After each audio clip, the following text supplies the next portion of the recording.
This video today will be about colour mixing. We're going to look at palette, what colours you might like to have on your palette, and I'm going to include a few little bits of information about different artists' palettes. I'm going to be looking at warm and cool colours and how to mix them, and I'm also going to be mixing different oranges with cool and warm colours as well as greens to show you how you can vary your colours. I'm also going to be looking at chroma and using a few still life objects to show how I would mix a colour.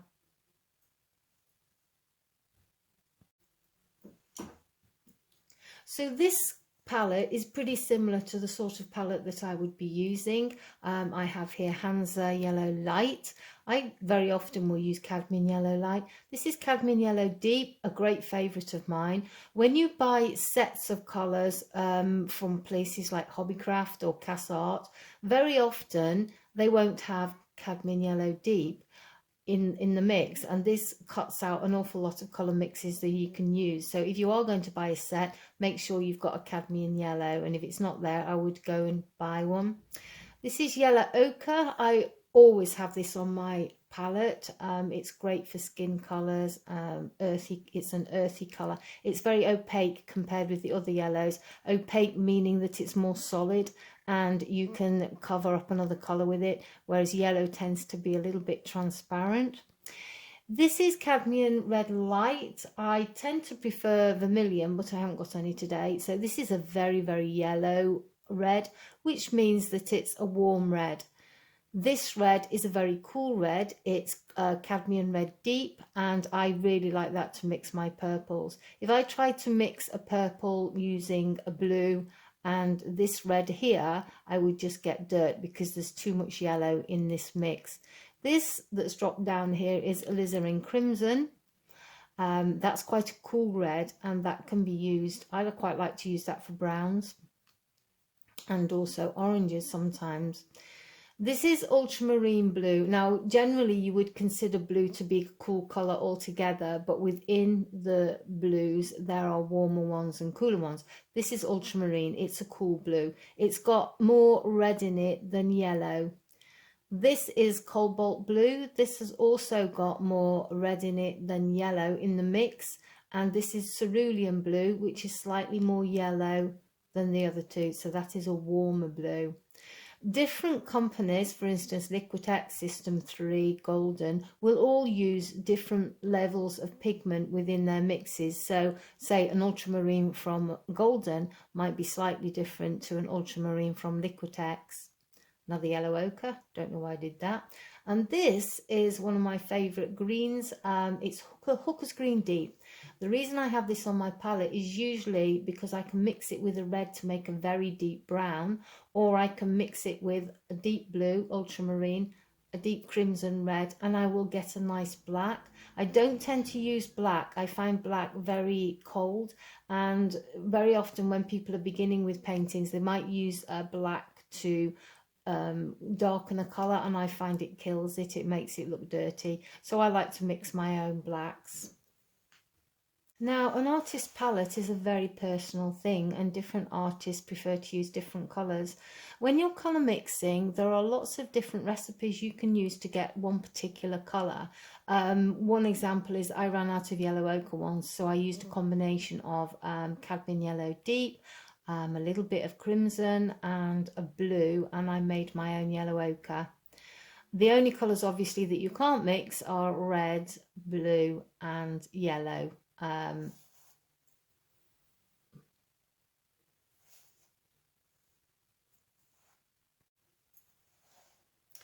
Sean Cheetham, who is a portrait artist, a modern one, worth looking up, very interesting use of light. He uses earthy colours. He likes his ochres and his blacks. His paintings are dark and moody. Lowry, interestingly enough, used almost a Zorn palette. You probably know what the Zorn palette is. The Zorn palette was designed by Anders Zorn, a Swedish artist in the 1800s, and it consists of vermilion, yellow ochre, titanium white and a blue black. Lowry used exactly the same mix, but he added a Prussian blue in as well. and his paintings are quite moody. Monet, on the other hand, used very bright colours. The colours that he used were very modern and very new. You have your cobalt blues and the Viridians, and he liked to capture the light outside, so he didn't want earthy colours. He didn't use them, and he didn't use black. He used very bright colours, and a particular favourite was chrome yellow and the cobalt blue. And you can see in his paintings the difference between those and somebody like Lowry. I'm going to mix a variety of different oranges using my different reds and my different yellows, so you can see how it works. There is no set rule as to what you should or shouldn't use. It's a good idea, just take a few of the paints that you've got in your box and just play with them. So I'm going to take, first of all, Hansa Yellow Light. As I say, it's a very lemon yellow. And I'm going to mix it with a little bit of a cool alizarin. And you can see, because alizarin is leaning towards blue rather than yellow, I've got a really dull, dowdy orange. Now, if that's what I want, that's fine. But if I'm mixing an orange, say I'm painting a still life of oranges, I'm not going to really want that orange. I'm going to take the same Hansa Yellow and take some of the cadmium red deep and put that into it. A bit more yellow. This yellow is a weaker colour. And I've got a different orange. It's similar, but it's slightly more cheerful. That's because there's more blue in the alizarin than there is in the cadmium red deep.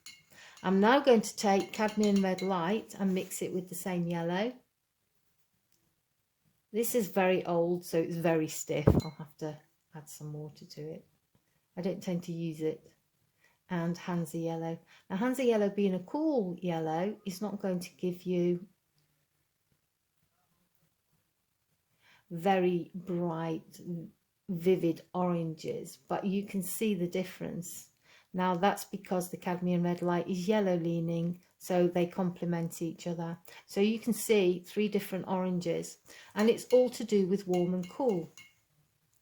So next I'm going to mix the same reds with a cadmium yellow deep.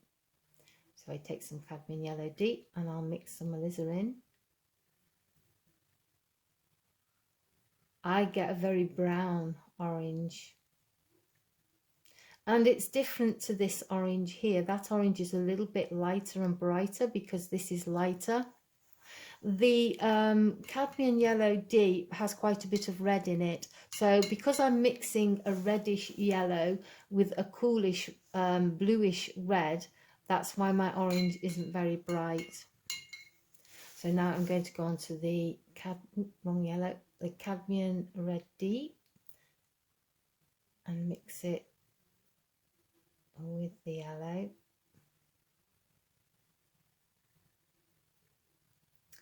And that's quite a nice warm orange. It's still slightly dull, but it's got a little bit more of a bright feel to it. So then I'm going to take the cadmium red light and mix it with the cadmium yellow deep, and there you have a really lovely bright orange. And that's the difference. There's quite a difference between this orange, and it's all to do with warm and cool. So now I'm going to mix some greens. I'm going to take the Hansa Yellow again. So this is the very cold yellow, and I'm going to mix it with the warm cerulean blue. And with mixing a lemon yellow, you tend to get quite a vivid colour.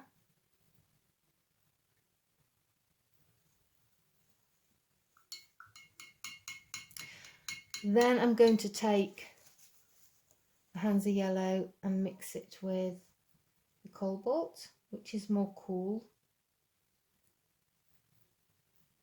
and you get a very different green. This is more of a bottle green because the blue is coming through. This is more of a sappy green because the blue that I use leans towards yellow. I tend to like to buy my greens and mix my browns. I don't tend to use umbers and siennas. I tend to mix them, but with greens I like to buy them. I tend to use Viridian quite a bit, which is fantastic with a lemon yellow. Viridian lemon yellow will give you a very, very vibrant lime pea green. So next is the ultramarine, and the ultramarine is a cool blue, and I'm putting in the Hansa yellow.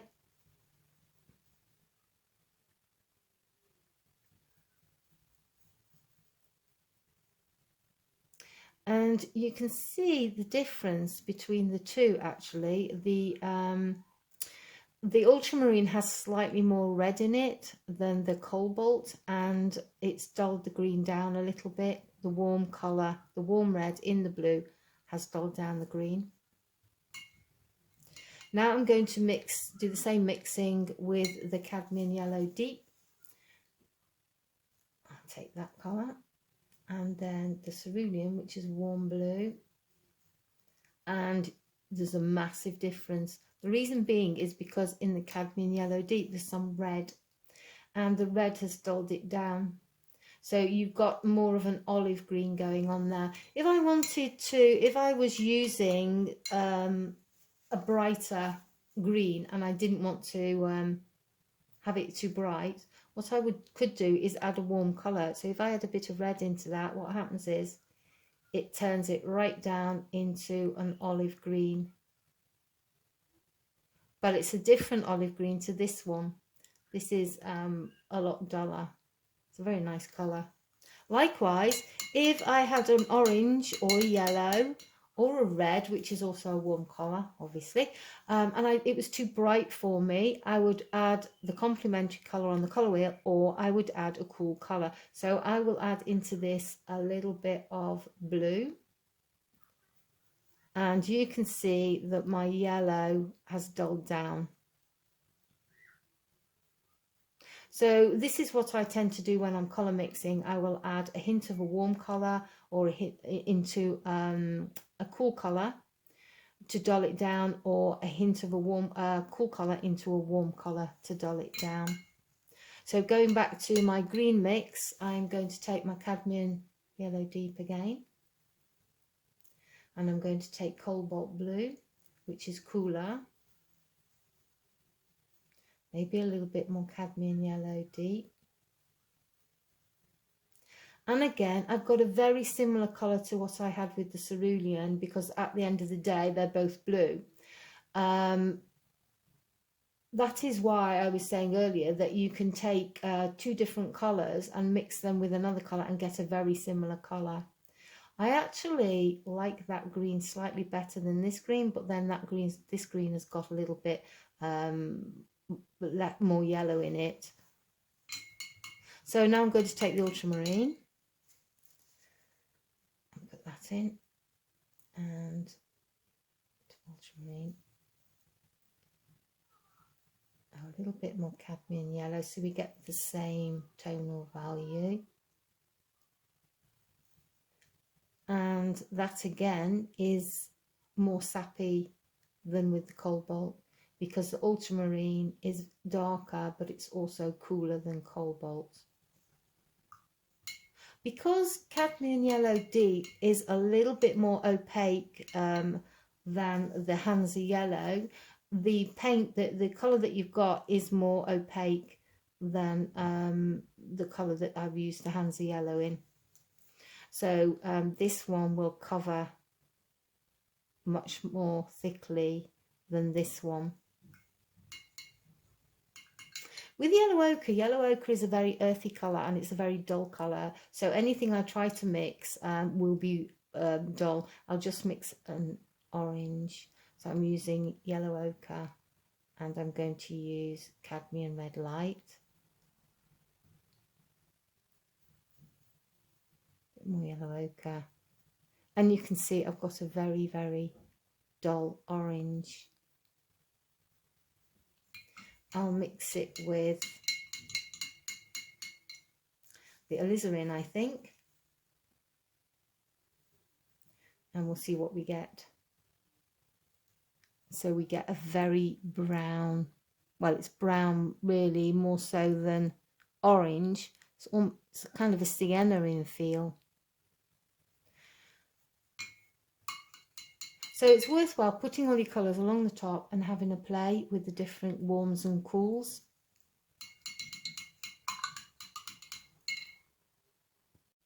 A little bit about chroma.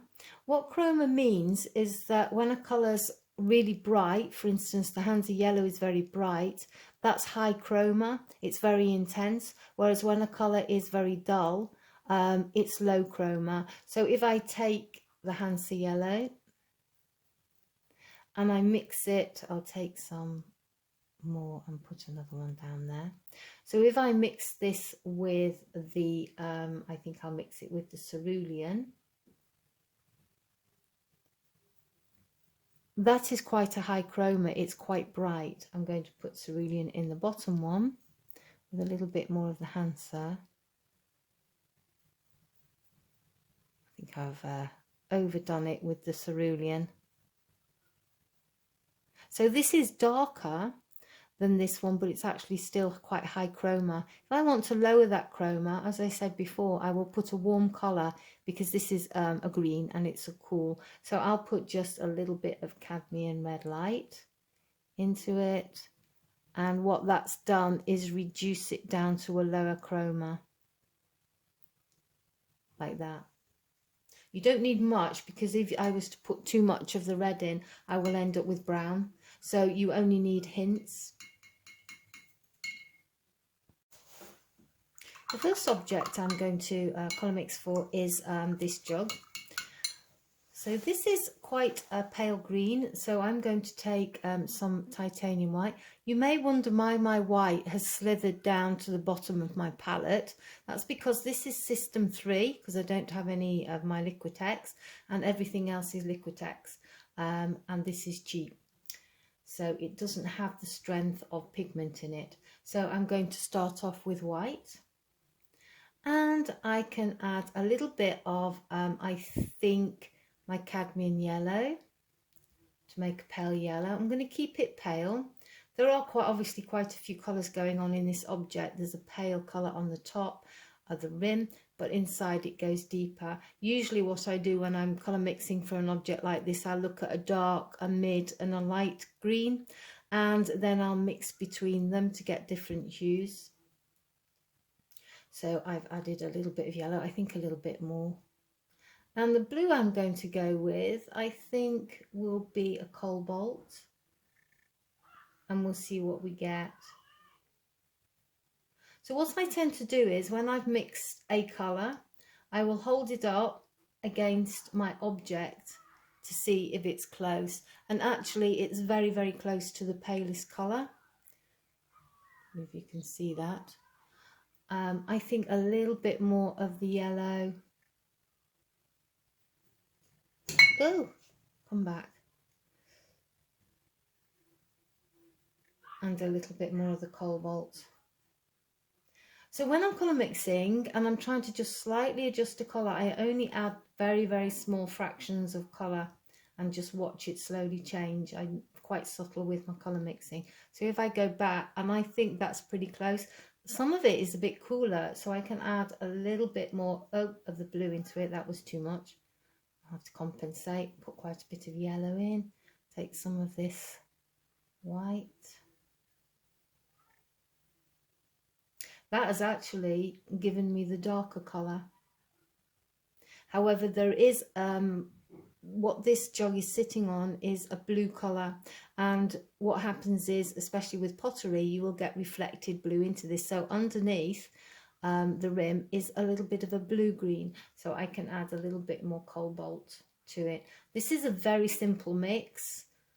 Sometimes you can be adding 4 or 5 or 6 colours to get a colour, but this is pretty simple to get. So this would be my darker green. I think that's a little bit too blue. No, actually it's not enough blue. So I'll put a little bit more cobalt in and then I'll try it against it. I think it's slightly bright, so I'll just put a little tiny hint of red into it, not to change the colour, just to change the hue a bit. That's made it more olive slightly. I think that's a little bit of a better colour. So you can see just using 1, 2 and a little bit of a third colour, I achieved all the colours I would want to in this.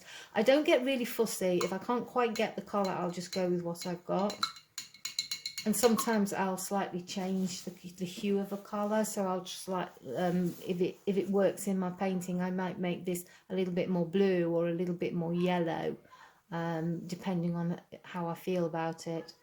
When I say hue, what I'm referring to is the actual colour itself. If you go into a shop and you're buying a colour, particularly a colour like cobalt blue, you might see cobalt blue hue. And what that means is that they have replaced the cobalt in the paint, which is an expensive pigment, with a synthetic version, and that's when they call it hue. It also means a colour, so it means, for instance, red is a colour hue, pale red is a colour hue. So there's 2 ways of interpreting the word hue in painting. The next colours I'm going to mix are the colours in this little pot here. I put it into the top of this because then you can see it. So looking at this, what I tend to do is I'll look for the colour, the blue that's nearest to the blue that I can see. Obviously there's a pale version and a dark version going in there. I think the nearest colour is going to be the ultramarine. So if I put the ultramarine down here and I hold it up, it's a little bit too loud, so it needs to dull down a little bit. So I'm going to put a warm colour into it, so I'm going to put a little bit of red. I don't want to turn it purple, I just want to darken it a little bit. I think I've turned that to purple, so I'm going to put more blue in. I picked up a lot of blue. So it's quite dark, but actually for the darkest areas, if I hold it up against it, I think that's quite close. So it's not purple, but the red has dulled it down a little bit. So for the paler version of that colour, I'll just add some more white and hold it against it and see what we've got. It's still a little bit too bright. It's very close, but it needs dulling down a little bit more. I'm going to try adding a little bit of the warmer red into it, just to take it down a fraction. That might be too much, but I will see. So I will hold that against it, and actually that works quite well. That's a very similar blue to what I can see there. And if I take some more of my dribbly white, put that into it, then I have the paler version. So all in all, I've got a dark, a medium and a light that I mixed, so I'm happy with that. So on to this next one, which is a little bit of a turquoise. So if I look at the green that I've mixed here, which if you remember was the cadmium yellow deep and it was the cobalt blue, I think if I added white to that and a little bit more of the cobalt blue, I might just come up with the turquoise that's about right. So, oops, wrong colour, up there with the white. And putting in, I could put in a bit of cerulean because that's a warmer blue, but I'll go with the cobalt for now. And if it doesn't work, then I'll think about using the cerulean. Sometimes I'll have to mix a colour twice. Actually, that's not bad. That's very close. It's a little bit too green, so I'm going to put a little bit more blue in. Now that's made it go a bit too dark, so I'm going to add some more white.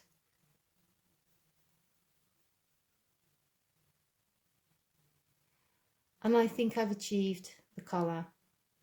So I always match my paintbrush against what I'm trying to paint. Now if I try to mix that with cerulean blue, because I'm curious, let's see what we get. So I take some of my white and I will mix it down here. I take some cerulean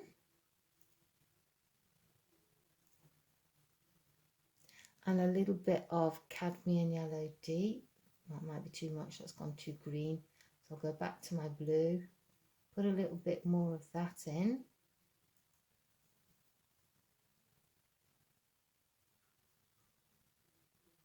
And compare. That's actually a little bit too green. So if I go into my blue again, I think I'm fighting the yellow that's in the blue. That is very similar. If you look at these two colours, they are very, very similar. There's a slight subtle difference between the two of them.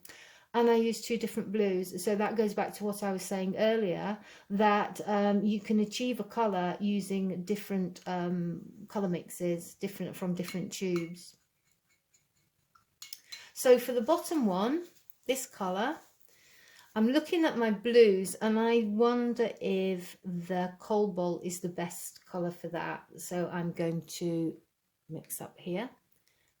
That's very strong. Take some of my white. I rarely use a colour straight from the tube. They always look a bit bland. For instance, cobalt blue just mixed with white is a little bit bland. That's actually nowhere near. So I'm going to abandon that colour because I think I should be using ultramarine, which is more cool, more of a cool colour than the cobalt. So taking my ultramarine, find a space and some white. I don't need much ultramarine. I'm going to compare this mix, and that's a bit closer. If I feel it's a little bit loud, which it is slightly, what I will do is add a spot of yellow to slightly dull it down a bit. Yep, I'm happy with that. So I would use that. And again, that was quite simple. That was only using a few colours.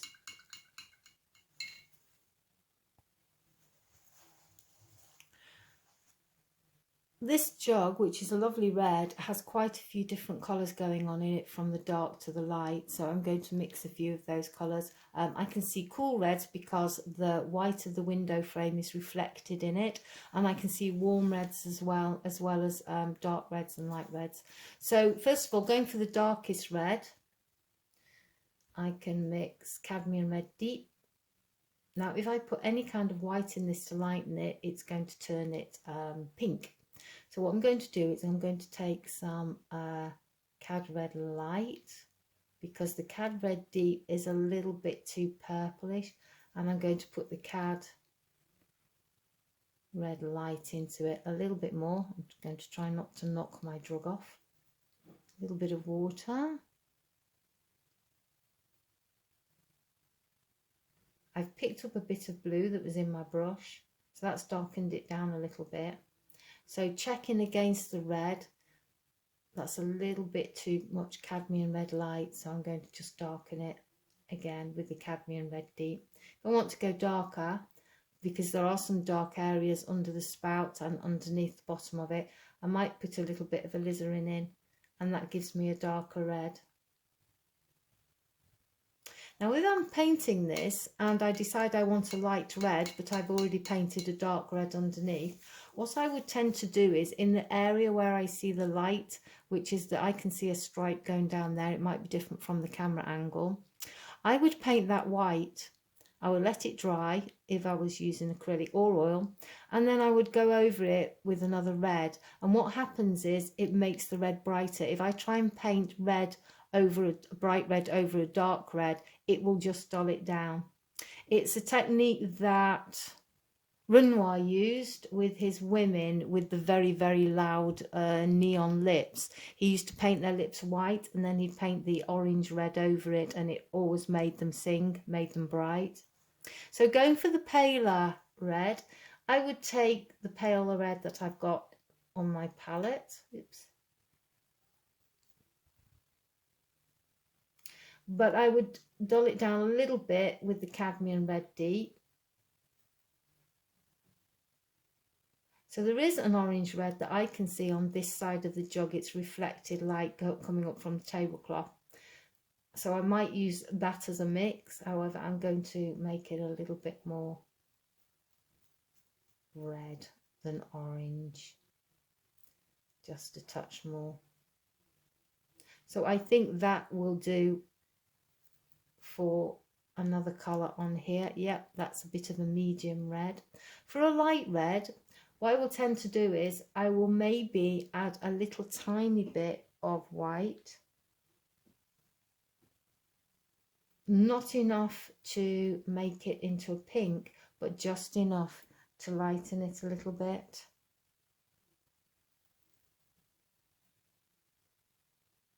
Like that. So that's starting to turn a little bit opaque.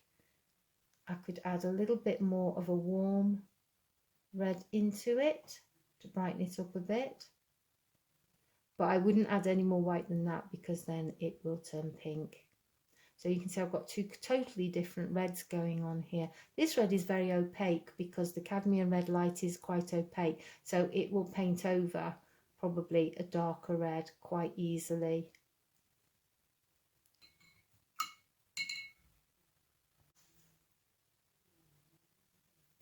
As a final thought, I just wanted to talk about grey and to talk about black. So as I said, I don't tend to use black. I find it rather a dead colour, but I will mix my blacks. So I take cadmium red deep, ultramarine blue, and this is when I use my Hooker's green deep. And the mix I've got at the moment is a little bit of a green black. So I can make it a blue black by adding more blue. Or I can make it have a slightly warmer feel by adding some more cadmium red deep. But what I find about mixing blacks this way is that they have a little bit more depth and are a little bit livelier. And grey, you can use any yellow, blue and red, any of the primary colours to make grey. So I'm going to take some of my white first. And the colours I tend to use for my greys are yellow ochre,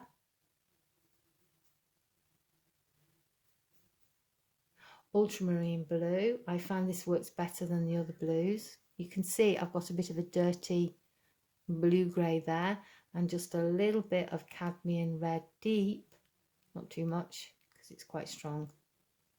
We'll change it again into a bit of a warmer grey. I might want to put a little bit more yellow ochre in to have it a yellow grey, or I might want to change it back into a blue grey. I'll take a bit of white from up here. That's a little bit too yellow ochre, so I'll put in a little bit more blue, take a bit more white. And that's a blue grey. You can use Payne's grey with white, there's nothing wrong with that, and then maybe add a hint of red or a hint of yellow or a hint of blue into it. This is just a colour mix that I adapted myself over many years of using different colours. It's just one that came to me and I've used it ever since.